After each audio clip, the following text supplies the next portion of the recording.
A'udzu billahi minasyaitonir rajim. Bismillahirrahmanirrahim. Assalamualaikum warahmatullahi wabarakatuh. Alhamdulillahi rabbil alamin wa bihi nasta'inu ala umurid dunya waddin nasta'inuhu wa nastaghfiruh wa na'udzu billahi min shururi anfusina wa min sayyiati a'malina faman yahdihillahu fala mudilla lahu wa man yudlil fala hadiya lahu. Ashhadu an la ilaha illallah wahdahu la syarika lahu wa ashhadu anna Muhammadan abduhu wa rasuluh. Allahumma salli wa sallim ala sayyidina Muhammad wa ala alihi wa sahbihi wa man tabi'ahum bi ihsanin ila yaumiddin, amma ba'd. Puji syukur kehadirat Allah Subhanahu wa taala yang masih melimpahkan rahmat dan nikmat-Nya. Kita bersyukur dengan mengucapkan alhamdulillahi rabbil alamin. Kemudian tidak lupa pula bersalawat kepada Rasulullah dengan mengucapkan Allahumma salli ala Sayyidina Muhammad wa ala ali Sayyidina Muhammad. Dan bersalam kepada Rasulullah dengan ucapan Assalamu alayka ya Rasulullah. Alhamdulillah kita dapat kembali meneruskan pengajian tafsir ayat-ayat suci Al-Quran yang insyaAllah kita akan teruskan kepada surah yang berikutnya. Apabila sebelum ini kita sudah sampai ke akhir surah Al-Mu'minun, maka selanjutnya kita melangkah ke surah An-Nur, yaitu surah yang ke-24 urutannya dari 114 surah Al-Quran.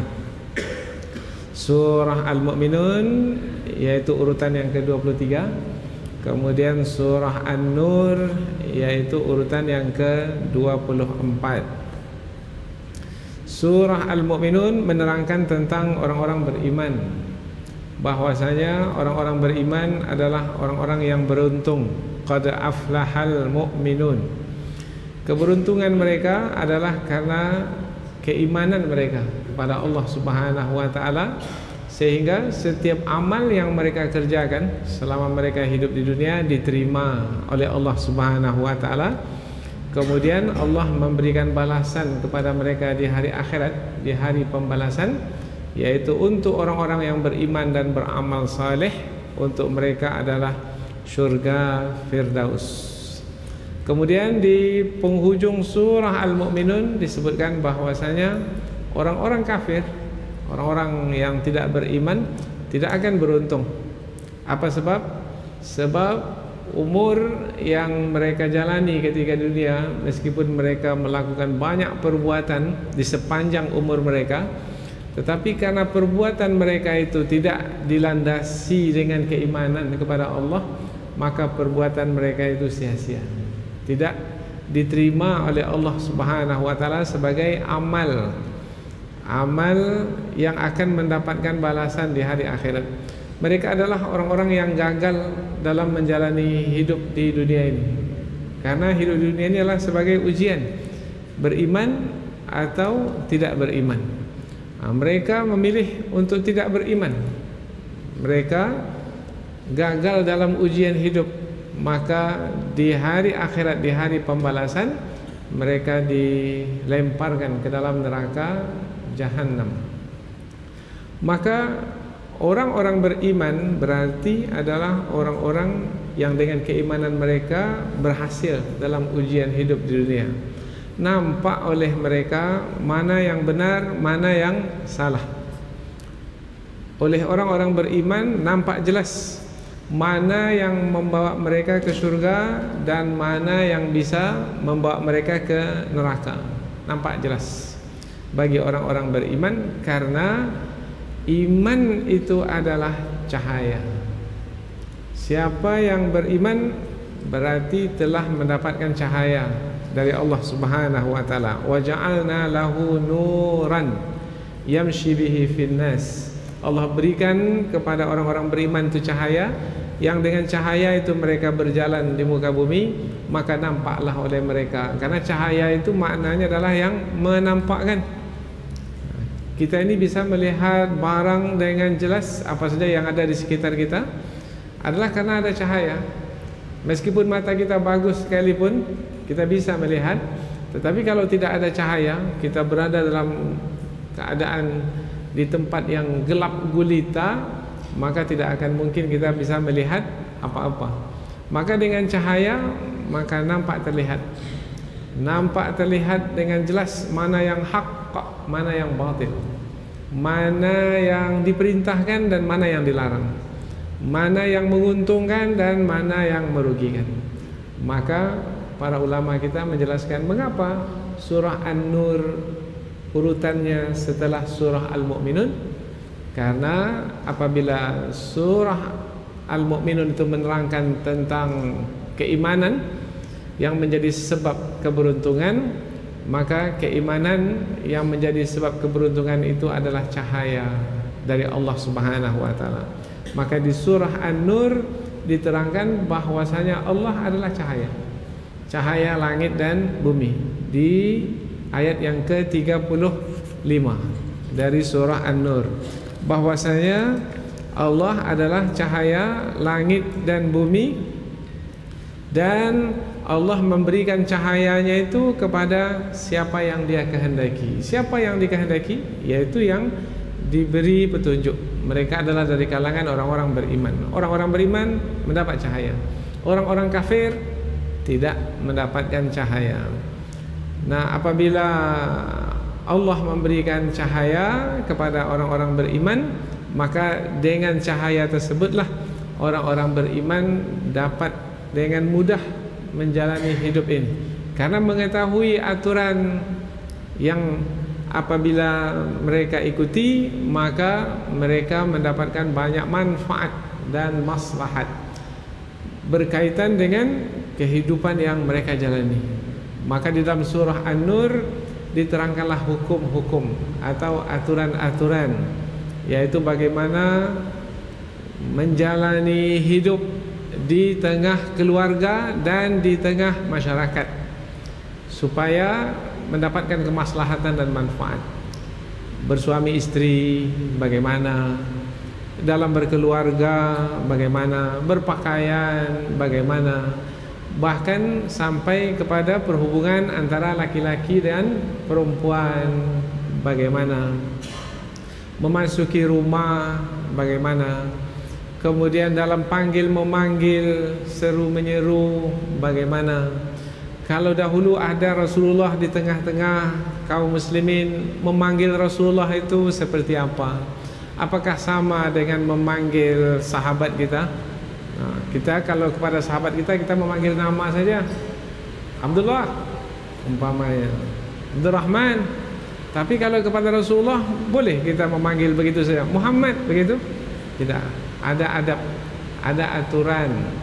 Maka di dalam surah An-Nur ini diterangkan aturan, diterangkan hukum, diterangkan syariat, yang dengan syariat tersebut apabila diikuti akan mendapatkan maslahat. Syariat diturunkan adalah untuk mendapatkan kemaslahatan.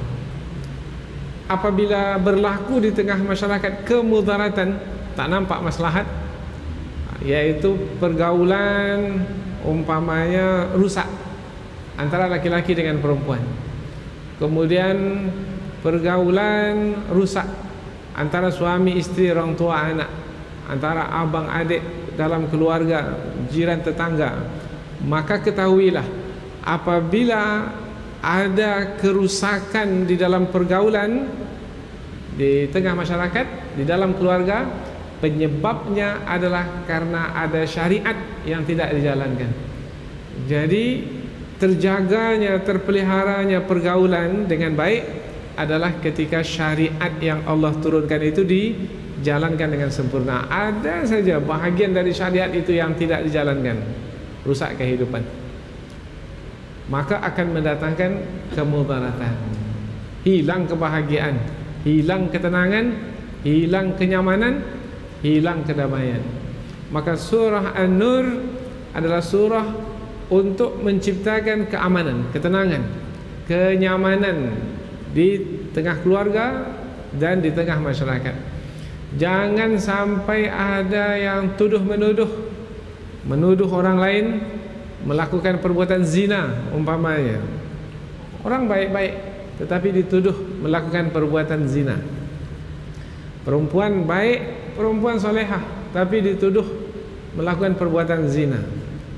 Apabila menuduh tanpa bukti, tanpa saksi, dan saksi kalau dalam menuduh berkaitan dengan zina ini 4 orang saksi, tidak mampu mendatangkan saksi 4 orang, maka hukuman ke atas orang yang menuduh dan tidak akan diterima persaksian darinya selama-lamanya.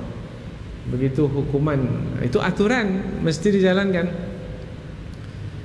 Kemudian orang yang melakukan perbuatan zina, kalau memang ia betul melakukan perbuatan zina dan ada 4 orang saksi yang menyaksikan memang telah berlaku perbuatan zina itu, maka hukuman pun ditegakkan, dijalankan, yaitu hukuman bagi yang berzina kalau bukan dari kalangan yang sudah berumah tangga, yaitu seorang merdeka, laki-laki ataupun perempuan, maka yaitu dilempar dengan batu di hadapan khalayak ramai, yaitu 100 kali lemparan, rajam namanya hukum rajam. Tujuannya untuk apa? Tujuannya adalah supaya menjadi pelajaran bagi yang lainnya, supaya tidak melakukan perbuatan yang terkutuk tersebut. Karena perbuatan zina ini akan merusak keturunan. Dengan perzinahan, apabila perzinahan itu berlaku kemudian lahir anak, maka tidak akan diketahui nanti anak itu anak siapa, diwalikan kepada siapa. Dan ini bisa mendatangkan bencana di tengah manusia, karena sudah tidak diketahui lagi garis keturunan itu dengan baik. Dan ini bisa juga menimbulkan nanti suasana yang tidak nyaman di tengah masyarakat. Karena apabila ada seorang anak yang tidak diketahui siapa ayahnya, maka pastilah menjadi beban bagi anak tersebut ketika tumbuh membesar di tengah masyarakat. Maka untuk menjaga kemaslahatan di tengah masyarakat, maka diturunkanlah aturan, diturunkanlah syariat. Maka syariat itu akan kita dapati di surah An-Nur ini, yaitu surah yang menerangkan tentang syariat yang wajib dijalankan oleh setiap muslim, setiap mukmin. Maka di awal surah di ayat yang pertama Allah menyebutkan bahwasanya surah An-Nur ini adalah surah yang Allah turunkan dan isinya di dalam ada syariat yang wajib untuk dijalankan. Dan ini mesti menjadi pelajaran, peringatan bagi setiap orang yang beriman. Jangan sampai syariat yang ada di dalam surah ini ditinggalkan atau diabaikan. Kalau tidak, maka akan berluasalah kejahatan dan muncullah ketidaknyamanan di tengah masyarakat. Surah ini, surah An-Nur, adalah surah yang turun di kota Madinah. Nah, sebelum ini surah Al-Mu'minun turun di kota Mekah. Yang turun di kota Mekah biasanya banyak pembahasan tentang akidah, yaitu penekanan tentang keimanan dan keyakinan kepada Allah, mentauhidkan Allah. Sementara yang turun di kota Madinah berkaitan dengan aturan-aturan, berkaitan dengan syariat, berkaitan dengan adab, berkaitan dengan bagaimana membangun satu masyarakat. Karena ketika sudah sampai di kota Madinah, Rasulullah dan para sahabat sudah membangun sebuah negara. Karena Rasulullah sendiri yang menjadi pimpinan negara tersebut, negara Madinah. Kalau dahulu di kota Mekah tidak berpeluang untuk membangun negara karena berada di bawah penindasan kafir Quraisy yang menguasai kota Mekah. Tetapi ketika di Madinah, Rasulullah SAW yang memimpin langsung, maka adalah berpeluang untuk membangun sebuah negara. Nah, jadi ayat-ayat yang kita pelajari nanti di surah An-Nur ini adalah ayat-ayat yang merupakan sistem untuk membangun sebuah negara yang berperadaban. Negara yang berperadaban itu negara yang seperti apa? Negara yang memiliki aturan dan aturan itu dijalankan. Maka Allah Subhanahu wa taala dalam ayat ini nanti dalam surah An-Nur ini Allah menjanjikan kepada orang-orang beriman yang menjalankan aturan, yang menjalankan syariat, bahwasanya Allah akan memberikan kekhalifahan untuk mereka. Allah akan teguhkan mereka berkuasa di muka bumi, kemudian menjadi contoh yang baik bagi seluruh umat manusia. Jadi meskipun orang-orang kafir tidak beriman, tetapi ketika melihat sebuah negara Islam telah dibangunkan karena keimanan kepada Allah dan mereka mentaati aturan yang Allah telah turunkan dan mereka menjalankan syariat yang telah Allah tetapkan, maka menjadi contoh bagi manusia seluruhnya. Dan ini sudah berlaku dalam sejarah dan sampai ke puncak kegemilangan. Hanya saja dari kalangan kaum muslimin ada yang lalai, lupa, kemudian meninggalkan agama yang mulia ini, syariat diabaikan, maka hilanglah peradaban yang mulia itu dan digantikan oleh orang-orang yang tidak berperadaban. Maka hilang kemanusiaan manusia sebagai manusia, seperti yang kita lihat pada hari ini, antara laki-laki dengan perempuan, orang tua dengan anak, abang dengan adik, jiran, tetangga. Sudah tidak ada lagi kasih sayang, hormat menghormati, mulia memuliakan. Nyawa terlalu murah harganya. Manusia mati ditindas di mana-mana. Harta benda tak terjaga, tidak terpelihara. Ada saja yang mencuri, mengambil, merampok harta benda orang lain tanpa sedikit pun merasa bersalah, dengan pembenaran-pembenaran. Dan kita lihat begitu rusaknya tatanan keluarga dan masyarakat di hari ini, pada masa ini, disebabkan karena gaibnya, hilangnya syariat Allah Subhanahu wa taala dari kehidupan manusia. Setelah Allah menerangkan tentang surah An-Nur ini, surah yang isinya adalah aturan syariat, maka Allah menerangkan di antara syariat tersebut adalah syariat yang berkaitan pergaulan atau perhubungan antara laki-laki dengan perempuan. Silakan antara laki-laki perempuan bergaul, tetapi dengan ikatan sesuai dengan syariat yang diturunkan, yaitu dengan akad nikah. Apabila laki-laki perempuan itu bukan dari kalangan pertalian darah, kaum kerabat, bukan mahram, maka silahkan dengan ikatan akad nikah. Tetapi kalau tidak dengan ikatan akad nikah, ada pergaulan seperti suami istri, itu namanya berzina. Apabila perzinahan berlaku, bermakna itu adalah menyimpang, melanggar aturan yang telah diturunkan, maka Allah menetapkan hukuman bagi penzina, baik itu yang laki-laki ataupun yang perempuan. Masing-masing mereka itu direjam, dilempar dengan batu di khalayak ramai sebanyak 100 kali lemparan. Dan yang diberi wewenang untuk menghukum ini jangan merasa kasihan kepada mereka, karena apabila merasa kasihan kemudian hukuman tidak ditegakkan, itulah yang akan berakibat nanti kepada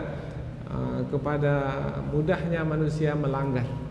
Maka jangan ada rasa kasih sayang kalau tujuannya adalah untuk menegakkan agama Allah Subhanahu wa taala. Jadi disebut menegakkan, menjalankan hukuman itu adalah sebagai menegakkan agama Allah Subhanahu wa taala, dan itu adalah sebagai bukti keimanan kepada Allah dan hari akhirat. Nah, ini disebutkan di ayat yang kedua.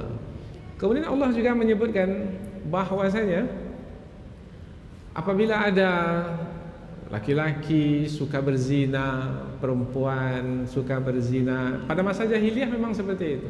Ada laki-laki suka berzina, perempuan suka berzina, maka di dalam Islam dilarang apabila laki-laki itu baik, menjaga kesucian dan kehormatan diri, dilarang untuk menikahi perempuan yang berzina itu, yang suka berzina itu.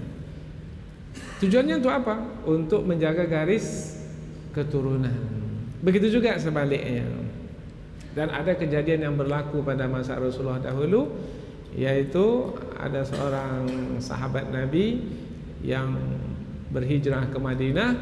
Kemudian di Madinah itu ada perempuan yang suka berzina. Kemudian dia berminat dengan sahabat Nabi ini. Kemudian perempuan itu memiliki harta, kekayaan, dan bersedia untuk menginfakkan hartanya kepada sahabat Nabi yang berhijrah ini yang miskin. Maka sahabat ini pun bertanya kepada Rasulullah, "Ya Rasulullah, boleh aku menikah dengan perempuan itu?" Turun ayat yang ketiga menegaskan tidak boleh. Karena yang menikahi perempuan yang berzina itu adalah laki-laki yang berzina. Yang laki-laki yang berzina itu pasangannya adalah perempuan yang berzina. Jadi Allah Subhanahu wa taala melalui surah An-Nur ini menyampaikan bahwasanya keturunan itu mesti dijaga. Rasulullah sendiri memberikan nasihat, yaitu berhati-hati di dalam meletakkan bibit. Ini istilah dari Rasulullah. Kalau mau meletakkan benih, pilih-pilihlah di tanah mana benih itu ditanam. Jangan sampai salah letak benih itu, sehingga benihnya baik, bagus, tapi tumbuh nanti di tanah yang beracun umpamanya, maka nanti akan lahir generasi yang tidak baik. Maka ayat ini menerangkan tentang hayat mestinya orang-orang beriman itu untuk menjaga kehormatan dan kesucian diri. Kemudian ayat yang dari surah An-Nur ini menerangkan tentang jangan sampai orang-orang beriman itu mudah sekali untuk menuduh orang lain melakukan perbuatan zina. Oh, ini si fulan telah melakukan perbuatan zina. Andaikan kita memiliki saksi, maka boleh, silakan. 4 orang saksi umpamanya, bukan 2 orang tapi 4. Ini kalau berkaitan dengan perzinahan ini, saksi itu mestilah 4. Kalau tidak cukup 4, jangan berani-berani membuat tuduhan, karena akibatnya adalah akan kembali hukuman itu kepada yang menuduh.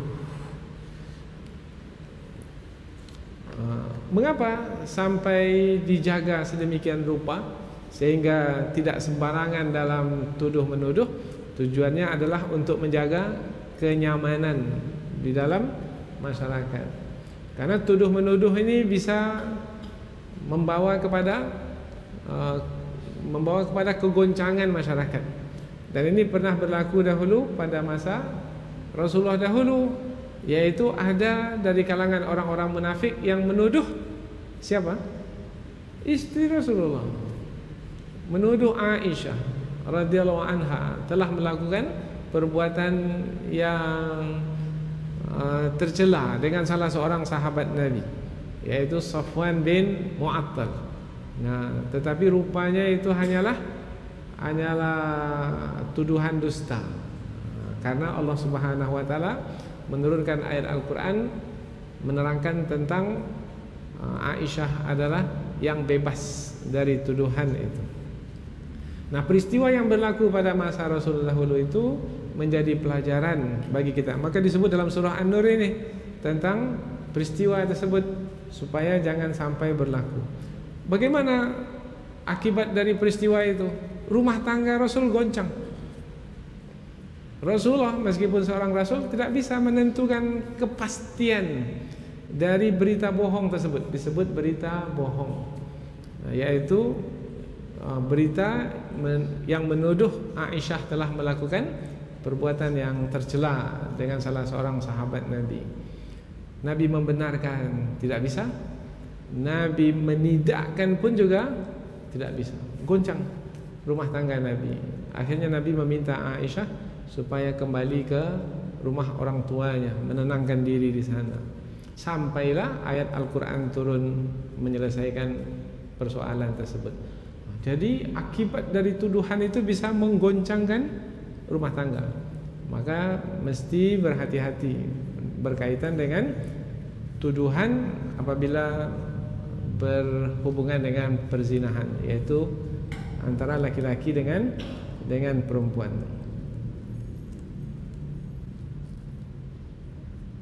Ini juga sampai kepada bukan hanya rumah tangga Rasul, juga pada diri Abu Bakar As-Siddiq radhiyallahu anhu. Ini juga disebutkan dalam surah An-Nur. Abu Bakar orang yang pemurah dalam memberi bantuan kepada orang yang memang miskin, orang yang susah. Abu Bakar selalu memberikan bantuan. Hanya saja dalam peristiwa ada sebahagian yang menuduh Aisyah telah melakukan perbuatan yang tercela. Di antara yang termasuk menuduh itu adalah orang miskin yang dibantu oleh Abu Bakar.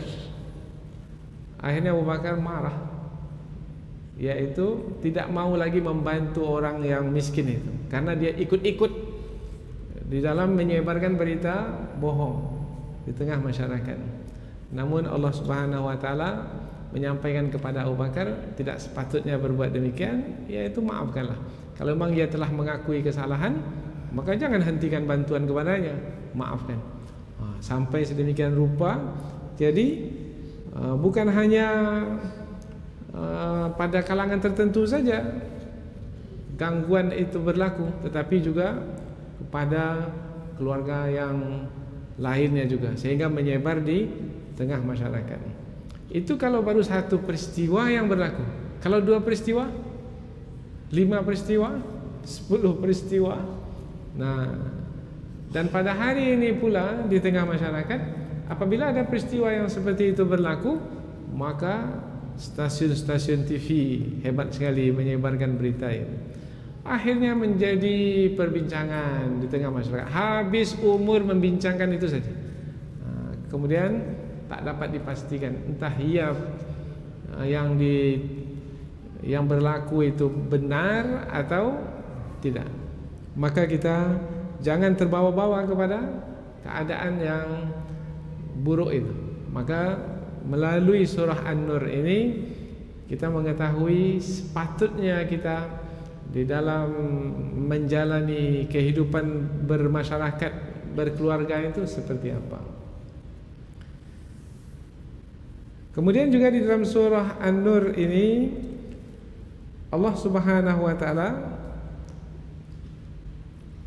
menerangkan tentang berlaku dalam keluarga. Kalau tadi mungkin menuduh perempuan lain, tapi boleh jadi dalam keluarga sendiri, suami umpamanya menuduh istrinya. Kalau suami menuduh istrinya melakukan perbuatan yang tercela, umpamanya menuduh istrinya telah berzina dengan lelaki lain, maka bagaimana cara penyelesaiannya? Maka di surah An-Nur diterangkan, yaitu penyelesaiannya si suami itu mestilah membuat persaksian 4 kali persaksian, berulang kali 4 kali persaksian, dan kalau ia bohong maka ia akan mendapatkan laknat dari Allah Subhanahu wa taala. Kalau istrinya yang benar, maka dia mendapat laknat dari Allah Subhanahu wa taala. Nah, dalam hal keadaan seperti itu, kalau istrinya tidak membantah, istrinya dihukum, mendapat hukuman. Tapi kalau istrinya membantah, tidak. Kemudian istrinya mau bersyahadat 4 kali syahadat. Dan yang kelimanya menyatakan kalau ia berdusta, ia akan mendapatkan murka Allah, akan mendapatkan laknat Allah. Maka dalam keadaan seperti itu terbebas ia dari hukuman. Ini ada penyelesaian. Jadi kalau berlaku di tengah masyarakat pada hari ini, lihat surah An-Nur, ada penjelasan seperti itu. Kalau sudah diselesaikan, sudah tak boleh lagi diungkit-ungkit. Itu adalah penyelesaian. Lalu suami istri yang seperti itu bagaimana? Dipisahkan, yaitu dipisahkan sehingga tidak lagi seperti sedia kala suami istri. Ini disebutkan di dalam surah An-Nur ini. Kemudian Allah menyebutkan satu kaidah umum di dalam surah An-Nur ini untuk menjaga kemaslahatan, yaitu kemaslahatan akan terjaga kalau yang baik itu pasangannya dengan yang baik. yang kotor itu pasangannya dengan yang kotor, maka akan biarlah yang kotor itu dengan yang kotor. Yang baik mestilah dengan yang baik. Kemudian Allah Subhanahu wa taala juga menjelaskan di dalam surah An-Nur ini aturan memasuki rumah. Pada hari ini mungkin karena tidak mempelajari tentang aturan masuki rumah ini, apabila bertamu ke rumah seseorang kemudian menjumpai pintu rumah itu terbuka begitu saja, kemudian dia menyelonong masuk saja. Oh, tidak boleh. Mestilah mengetuk pintu rumah itu, kemudian mesti mendapatkan izin dari tuan rumah, barulah boleh memasuki rumah tersebut. Kemudian apabila tuan rumah mengatakan ada mendengar suara dari dalam, kami tidak menerima tamu pada hari ini, maka mesti tamu itu dengan sukarela pulang. Jangan memaksakan diri untuk masuk. Terimalah saya datang dari jauh ini, umpamanya, tak boleh. Nah, di dalam surah An-Nur ini diterangkan mesti dengan kerelaan pulang. Jangan memaksakan diri untuk masuk. Nah, karena pada hari ini ada yang memaksakan diri, apalagi yang jualan-jualan itu kan, memaksakan diri untuk masuk. Enggak, kami tak menerima tamu pada hari ini. Ada saja alasan untuk memaksa tuan rumah itu untuk membukakan pintu. Nah, di dalam surah An-Nur ini dilarang yang bertamu itu untuk memaksa tuan rumah menerima mereka. Maka apabila diarahkan untuk pulang, maka pulanglah, itu adalah lebih baik, dan Allah mengetahui apa yang dikerjakan. Ini ayat yang ke-28 dari surah An-Nur. Kemudian kita menjumpai di surah An-Nur ayat yang ke-30 tentang hukum menjaga pandangan. Kalau tadi perzinahan itu adalah perbuatan yang merupakan akibat dari tidak menjaga pandangan. Karena perzinahan itu berawal dari pandangan. Pandangan apabila tidak dijaga, tadinya awal mula pandang memandang. Kemudian dari pandang memandang, kemudian mendekat berkata-kata. Kemudian setelah berbicara, duduk bersama, kemudian akhirnya syaitan pun masuk. Karena apabila laki-laki perempuan berdua-duaan, yang ketiganya siapa? Yang ketiganya adalah syaitan. Maka akhirnya melakukan perzinahan.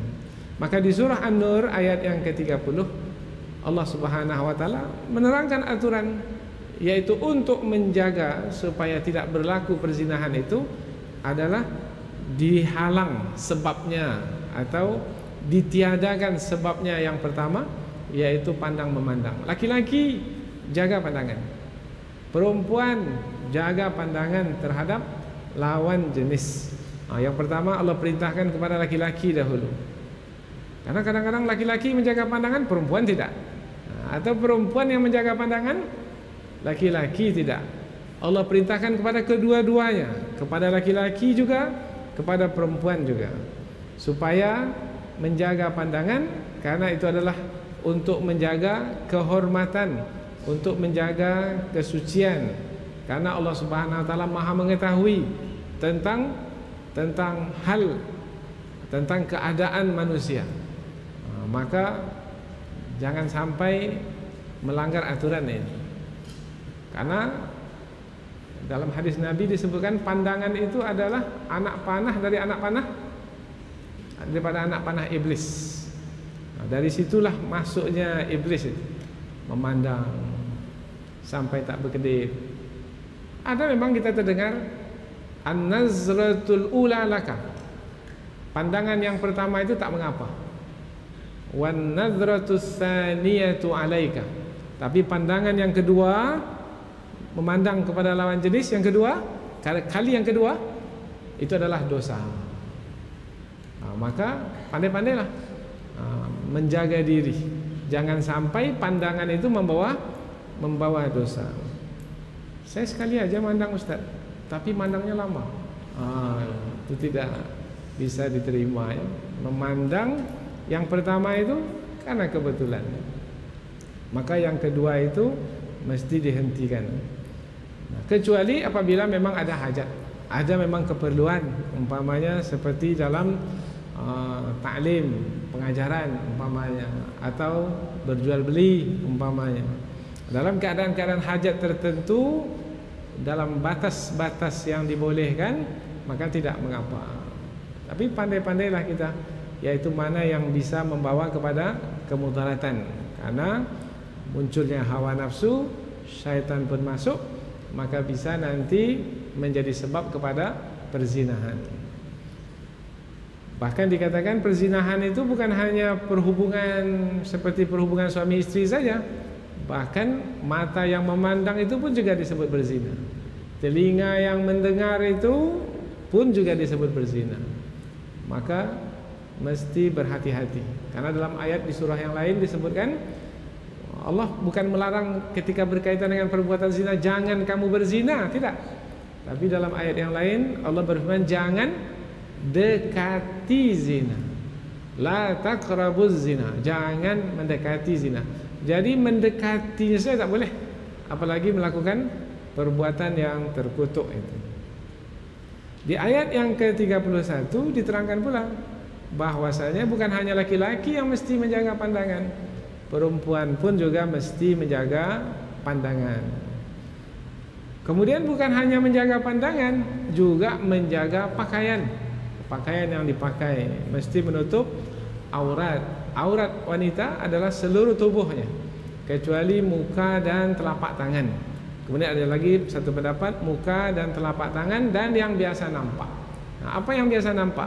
Yaitu telapak kaki. Itu adalah yang biasa nampak. Muka, telapak tangan dan kaki. Kemudian ada yang ingin menjaga auratnya. Yang menjaga auratnya yaitu tangannya pun dia tutup, telapak tangannya tak mau dilihat, dibuka. Kemudian juga mukanya pun juga, karena ia khawatir mukanya itu bisa juga mungkin menjadi daya tarik bagi laki-laki yang memandangnya, sehingga bisa membawa kepada munculnya kehendak hawa nafsu. Maka ada yang memakai niqab, tidak mengapa. Nah, ini untuk menjaga kehormatan dirinya dan menjaga pandangan orang lain pula kepadanya. Kemudian dibolehkan untuk membuka sebahagian dari aurat, umpamanya tangan sampai lengan dibolehkan, begitu juga kaki. Kepada siapa? Disebutkanlah kepada siapa saja yang ada dalam rumah tangga itu, dalam keluarga itu. Nah, ini adalah ayat-ayat aturan bagaimana menjaga pandangan, kemudian menjaga pakaian. Ini berkaitan dengan orang yang akan memandang kita. Jadi dua sekali yang diatur di dalam Islam, yaitu kita yang memandang, satu lagi kita yang dipandang oleh orang. Apa peduli saya dengan orang lain? Oh, tidak boleh. Dalam bermasyarakat ini kita mesti peduli dengan orang lain terhadap kita. Jangan menjadi sebab atau jangan menarik perhatian sehingga menjadi sebab bagi orang lain untuk melakukan perbuatan yang dilarang di dalam agama. Kemudian juga diterangkan di dalam ayat surah An-Nur ini bahwasanya ada di antara laki-laki yang tidak berminat lagi kepada perempuan, mungkin karena faktor usia umpamanya. Ada di antara perempuan yang sudah lanjut usia, yang laki-laki sudah tidak berminat lagi melihatnya. Dalam keadaan seperti ini ada keringanan dalam memakai pakaian, dalam menutup aurat. Ini nanti akan kita bahas dengan terperinci di surah An-Nur ini. Setelah Allah menerangkan tentang aturan di tengah masyarakat, Allah Subhanahu wa taala menerangkan tentang dirinya yang menurunkan aturan tersebut adalah sebagai cahaya langit dan bumi, yaitu Sebenarnya yang Allah maksudkan adalah cahaya itu adalah yang menampakkan yang benar itu benar, kemudian diikuti supaya mendapatkan manfaat. Dan manfaatnya bukan hanya di dunia ini, tetapi juga di akhirat nanti. Dan yang akan mendapatkan cahaya tersebut adalah orang-orang yang beriman kepada Allah Subhanahu wa taala. Ini disebutkan di surah An-Nur ayat yang ke-35, dan dibuatlah permisalan dari cahaya Allah itu. Nanti kita akan bahaskan permisalannya itu adalah cahaya Allah itu seperti lampu yang bersinar. Kemudian diterangkan tentang kaca lampu tersebut, kemudian diterangkan tentang sumbunya, kemudian diterangkan tentang minyak yang menghidupkan lampu tersebut. Nah, ini sebagai permisalan untuk menerangkan bahwasanya cahaya Allah itu adalah cahaya yang sangat terang sekali. Maka alangkah ruginya kalau manusia tidak mendapatkan cahaya Allah Subhanahu wa taala. Setelah Allah menerangkan tentang cahayanya, yaitu yang diberikan kepada orang-orang yang beriman, sehingga orang-orang beriman dapat melihat mana yang menguntungkan, mana yang mendatangkan manfaat untuk hidup mereka di dunia ini dan di akhirat nanti, maka mereka yang mendapat cahaya inilah yang akan mengisi rumah-rumah Allah Subhanahu wa taala. Mengisi rumah Allah. Rumah Allah adalah tempat yang disediakan untuk berzikir, mengingat Allah. Siapa orang yang akan mengisi dan memakmurkan rumah Allah itu adalah orang-orang yang telah diberi cahaya oleh Allah Subhanahu wa taala. Ini kita bersedia meluangkan waktu sampai ke rumah Allah ini. Ada yang datang dari jauh. Kemudian di malam yang sudah mulai larut ini, kita pun juga masih lagi bersedia mengorbankan waktu istirahat kita.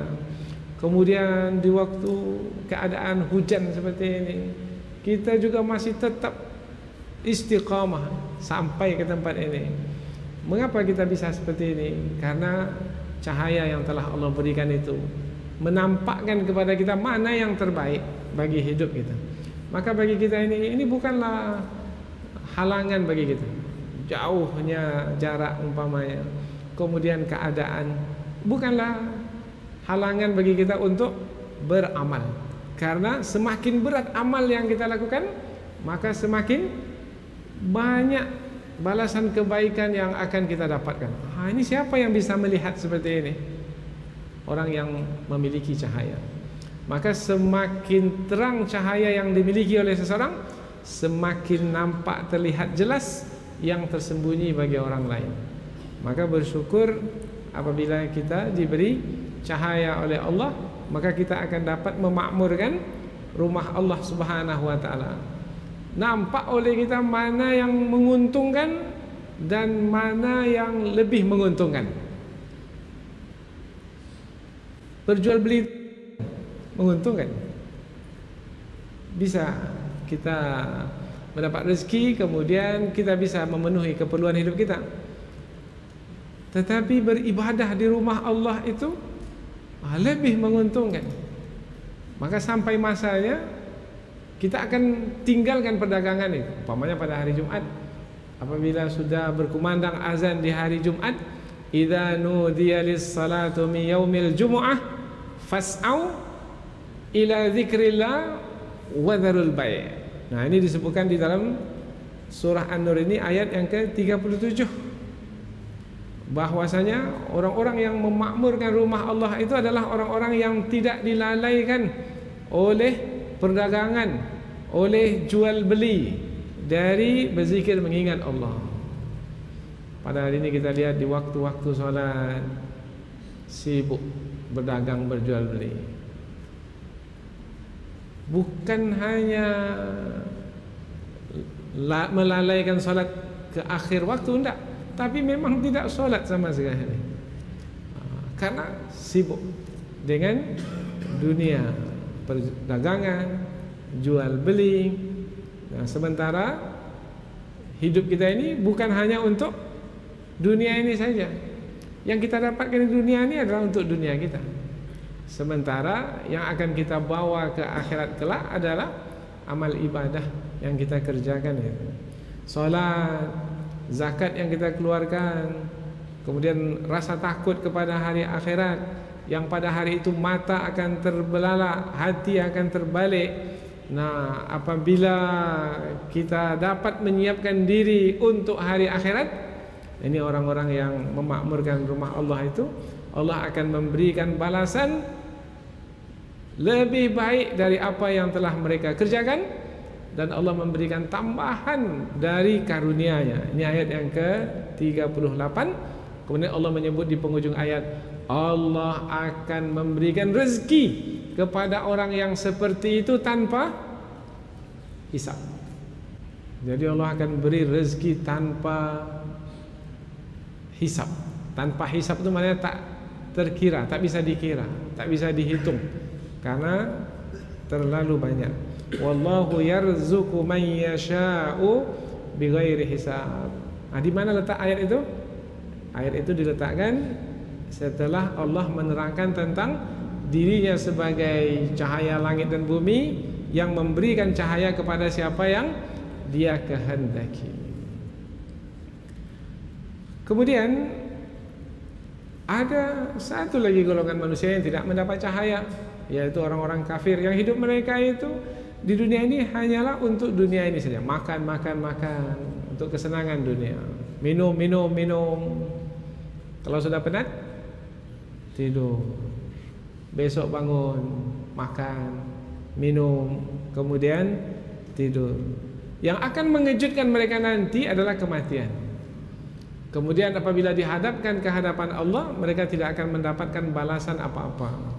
Maka Allah menyebutkan dalam surah An-Nur ini di ayat yang ke-39, nanti mereka akan kecewa, yaitu ketika orang lain mendapatkan balasan dari amal yang mereka kerjakan di dunia, mereka orang-orang kafir ini tidak mendapatkan balasan apa-apa. Mereka melihat ada seperti genangan air dari kejauhan.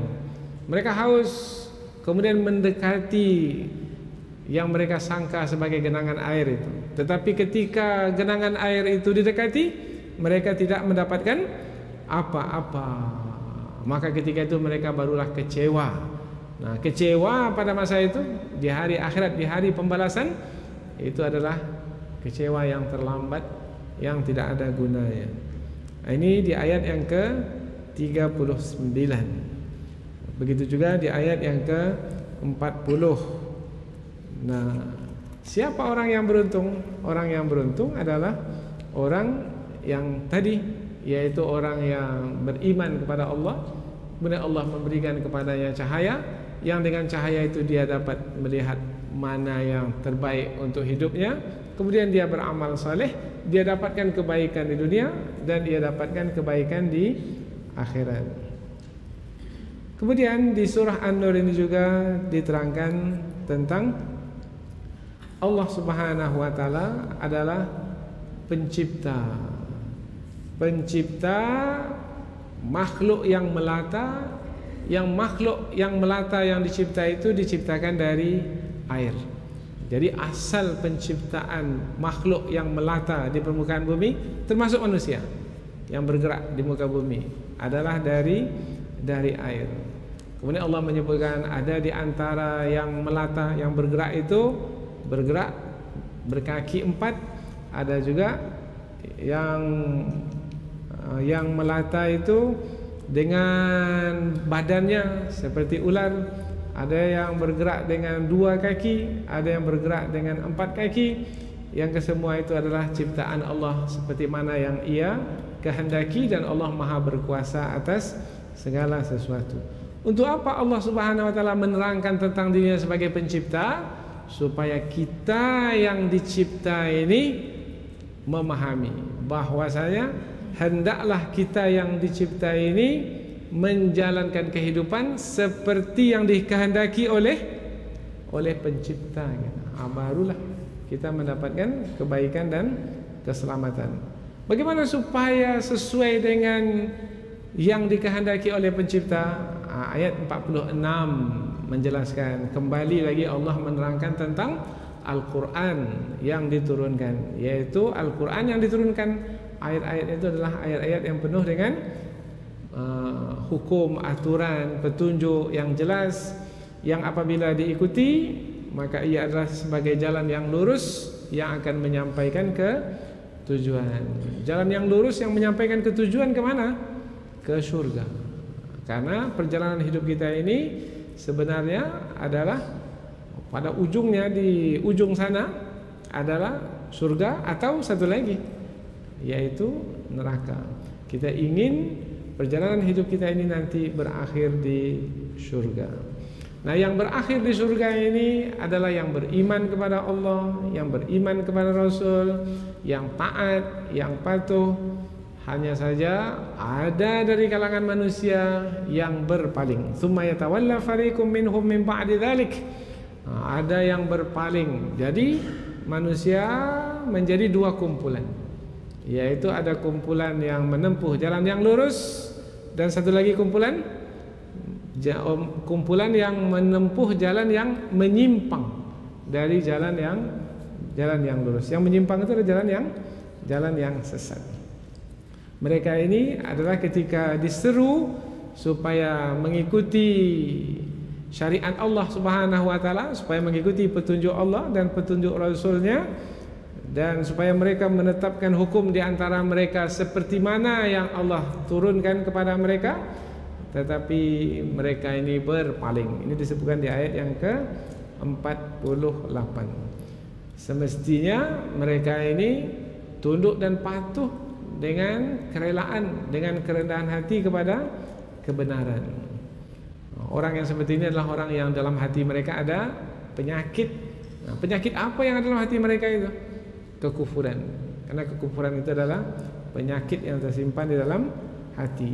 Penyakit itu tidak membuat seseorang menjadi merendahkan diri, tidak.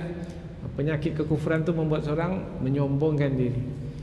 Penyakit kekufuran itu membuat seorang menjadi menolak kebenaran, tidak mau menerima kebenaran dengan kerelaan. Mereka itu adalah orang-orang yang zalim. Ini disebutkan di ayat yang ke-50. Jadi setelah kita lihat ayat demi ayat dalam surah An-Nur ini, oh rupanya masih lagi menerangkan tentang kita, orang-orang beriman, dan satu lagi orang-orang yang tidak beriman. Orang-orang yang beriman mereka mengatakan sami'na wa ata'na, dan mereka inilah orang-orang yang beruntung, orang-orang yang mendapatkan keberuntungan. Mereka ini adalah orang-orang yang menang, yaitu orang-orang yang mereka takut kepada Allah dan memelihara diri dari murka Allah Subhanahu wa taala. Kemudian di surah An-Nur ini juga diterangkan tentang janji Allah Subhanahu wa taala, yaitu siapa yang beriman, siapa yang beramal soleh, Allah berjanji dan Allah pasti menepati janjinya. Allah tidak akan mengingkari janjinya, yaitu Allah akan memberikan kekhalifahan kepada orang-orang beriman dan beramal soleh. Jadi akan tegakkah kekhalifahan itu? Ya.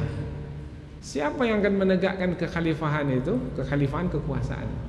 Siapa yang akan menegakkan kekhalifahan itu? Orang-orang yang beriman dan beramal soleh. Karena Allah berikan kepada mereka keteguhan untuk berkuasa di muka bumi, sebagaimana Allah telah memberikan kekuasaan itu kepada orang-orang sebelum mereka, dan akan meneguhkan agama mereka, yaitu agama yang Allah ridai.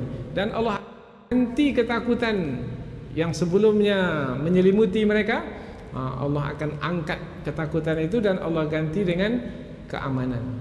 Kemudian orang-orang beriman yang telah berkuasa itu akan menyembah Allah Subhanahu wa taala dan tidak akan menyekutukan Allah dengan sesuatu apapun.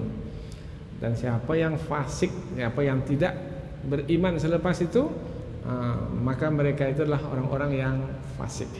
Ini disebutkan di ayat yang ke-55. Untuk menjaga keimanan itu adalah dirikan salat, keluarkan zakat, kemudian taat kepada Rasul. Dengan demikian akan mendapatkan rahmat. Maka terjagalah keimanan, akan terus senantiasa melakukan amal saleh, maka layaklah untuk mendapatkan kekhalifahan dan Allah akan jaga kekhilafan itu sehingga tidak terangkat dari orang-orang beriman. Kemudian jangan menyangka, ini ayat yang ke-57, bahwasanya orang-orang kafir itu akan dapat mengalahkan Allah. Tidak. Orang-orang kafir itu lemah, tidak berdaya. Tapi mengapa orang-orang kafir itu dapat menguasai orang-orang beriman? Bukan karena orang kafir itu lemah, tetapi karena orang-orang beriman itu yang tidak melayakkan diri untuk menjadi orang-orang yang kuat di hadapan orang-orang kafir. Apabila orang-orang beriman itu membuktikan keimanan mereka, yaitu dengan mengikuti petunjuk Allah Subhanahu wa taala, sehingga layak untuk mendapatkan pertolongan Allah, maka mereka menjadi orang-orang yang kuat. Maka orang-orang kafir tidak akan berdaya di hadapan mereka. Maka orang-orang kafir jangan menyangka bahwasanya mereka itu akan dapat mengalahkan Allah, mengalahkan orang-orang beriman di muka bumi. Tidak. Di dunia mereka akan dikalahkan. Di akhirat tempat mereka adalah neraka jahanam. Ini disebutkan di ayat yang ke-57.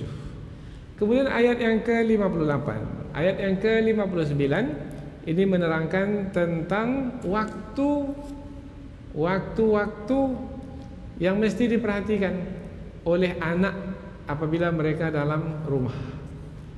Ada kalanya ayah ibu itu mereka tidak mau dilihat oleh anak-anaknya, karena pada waktu itu adalah waktu mereka yang orang anak-anak tidak semestinya melihat mereka. Yaitu kapan waktunya? Pertama disebutkan yaitu sebelum subuh, sebelum waktu fajar, yaitu di waktu malam. Kemudian di waktu malam, yaitu di waktu tidur. Maka anak-anak tidak boleh masuk ke kamar orang tua di waktu tersebut. Kalaupun anak masuk ke kamar orang tua, hendaklah anak ini mengetuk pintu terlebih dahulu dan mendapatkan keizinan dari orang tua. Meskipun di dalam itu ayah ibu kita sendiri, tetapi apabila kamar itu adalah kamar orang tua kita, ruangan orang tua kita, tempat mereka beristirahat, mesti mendapatkan izin terlebih dahulu dari orang tua. Mereka izinkan, masuk. Mereka tidak izinkan, jangan masuk. Kadang-kadang terbawa-bawa. Ketika kecil mungkin tak ada masalah, tapi ketika besar, jangan disamakan ketika kita masih kecil. Nih ayat yang ke-58 menyebutkan 3 waktu yang dilarang anak itu untuk masuk ke bilik atau kamar orang tua mereka. Pertama tadi kapan? Sebelum subuh. Yang kedua, hina tad'una thiyabakum minadh-dhahirah, yaitu di waktu tengah hari. Biasanya di waktu tengah hari ini juga di waktu istirahat. Ada qailulah namanya, waktu tidur istirahat sebelum zuhur. Ada juga qailulahnya itu setelah zuhur. Maka pada waktu tersebut jangan anak masuk ke kamar orang tua kecuali mendapat izin dari orang tua. Sudah 2. Yang ketiga, wa min ba'di salatil isya, yaitu selepas salat isya. Selepas salat isya maknanya di waktu sudah malam, maka jangan lagi anak masuk ke bilik orang tua. Itulah dia salasu auratil lakum. Itu dia 3 waktu aurat. Jadi ada pakaian disebut juga aurat. Berkaitan dengan pakaian aurat. Berkaitan dengan waktu pun juga disebut aurat. Maknanya yang mesti dijaga, yang mesti dipelihara. Jangan sampai tidak memperhatikan 3 waktu tersebut. Lain dari waktu yang 3 itu boleh silakan, bersama-sama boleh silakan. Tapi di waktu yang 3 itu mesti diperhatikan. Demikianlah Allah Subhanahu wa taala menjelaskan kepadamu ayat-ayatnya. Dialah Allah yang maha mengetahui lagi maha bijaksana. Ini dia surah An-Nur. Bukan hanya menerangkan tentang bagaimana menjaga pandangan, tetapi juga bagaimana menjaga perhubungan berkaitan dengan waktu. dalam keluarga. Dan apabila anak sudah sampai ke usia balik, usia dewasa, maka hendaklah meminta izin sebelum masuk ke kamar orang tuanya. Nah, ini ayat-ayat yang